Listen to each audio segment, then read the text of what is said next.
નમસ્કાર દર્શક મિત્રો, ધ લોકસત્તા શોમાં આપનું સ્વાગત છે।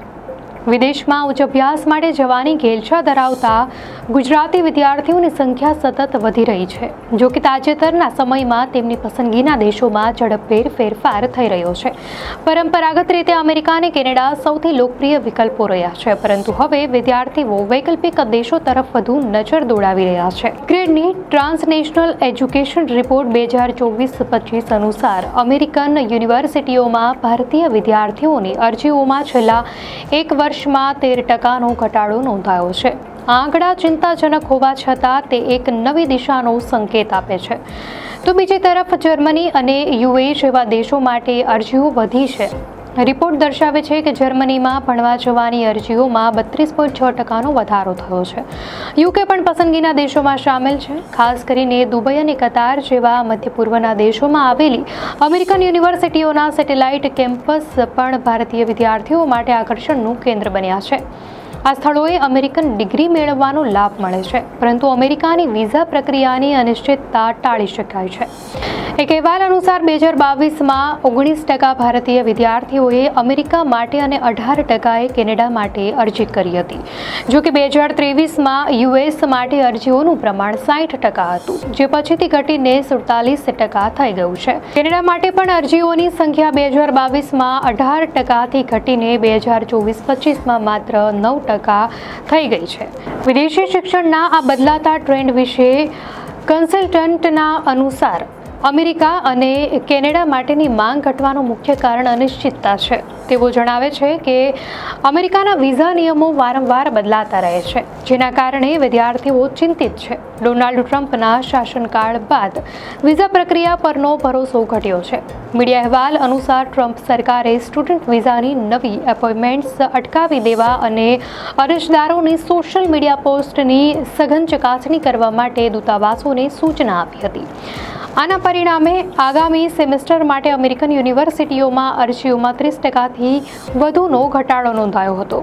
ગયા વર્ષે તો અમેરિકામાં F1 વિઝા રિજેક્ટ થવાનો રેશિયો 10 વર્ષની ટોચ પર પહોંચી ગયો હતો, જેમાં 41% અરજીઓ નામંજૂર થઈ હતી। આ આંકડા વિદ્યાર્થીઓમાં સુરક્ષાની ભાવના ઊભી કરે છે।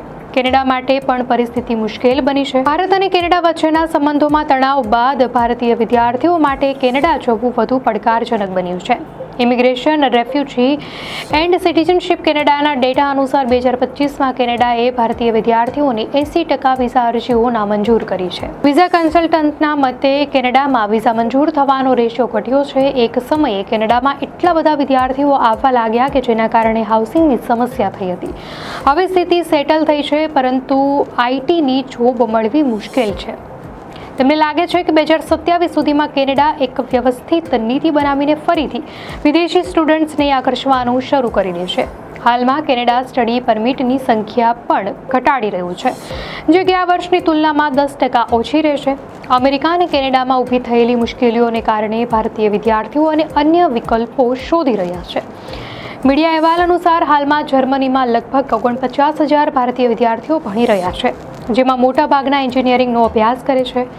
છેલ્લા એક વર્ષમાં જર્મનીમાં ભારતીય વિદ્યાર્થીઓની સંખ્યામાં 15.1%નો વધારો થયો છે। ઓસ્ટ્રેલિયા હાલમાં કેનેડાનો એક મજબૂત વિકલ્પ બની રહ્યો છે, કારણ કે તે ઝડપથી વિઝા ઇસ્યુ કરે છે અને પરમેનન્ટ રેસિડેન્સી પણ આપે છે। ઓસ્ટ્રેલિયા સરકારે 2025માં વિદેશી વિદ્યાર્થીઓની મર્યાદા વધારીને 2.95 લાખ કરવાની જાહેરાત કરી છે, જે ગયા વર્ષની સરખામણીએ નોંધપાત્ર વધારો છે। હાલમાં ઓસ્ટ્રેલિયામાં 1.26 લાખથી વધુ ભારતીય વિદ્યાર્થીઓ અભ્યાસ કરી રહ્યા છે, જે ચીન પછી બીજા ક્રમે સૌથી વધુ છે। યુકે પણ અમેરિકા સાથે સ્પર્ધા કરી શકે તેવી યુનિવર્સિટીઓ ધરાવે છે અને ત્યાં અંગ્રેજી ભાષાનું ઊંચું સ્તર હોવું ફરજિયાત નથી।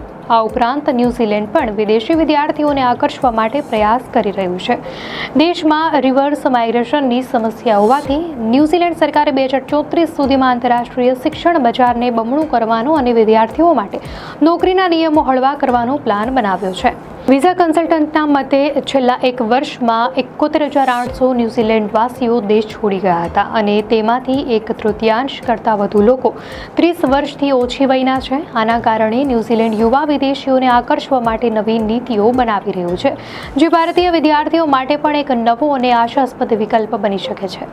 આમ અમેરિકા અને કેનેડામાં બદલાતા નિયમો અને વિઝા પ્રક્રિયાની અનિશ્ચિતતાને કારણે ભારતીય વિદ્યાર્થીઓ હવે જર્મની, ઓસ્ટ્રેલિયા, યુકે અને ન્યૂઝીલેન્ડ જેવા દેશો તરફ વળી રહ્યા છે. આ દેશો શિક્ષણની ગુણવત્તા, વિઝાની સરળતા અને ભવિષ્યની તકોના કારણે નવા લોકપ્રિય ગંતવ્ય બની રહ્યા છે. દર્શક મિત્રો, અંગે આપની શું પ્રતિક્રિયા છે અમને કોમેન્ટમાં ચોક્કસથી જણાવશો. અને જો આપને આ વિડીયો સારો લાગ્યો હોય તો વિડીયોને લાઇક કરો અને ચેનલને સબસ્ક્રાઇબ કરો.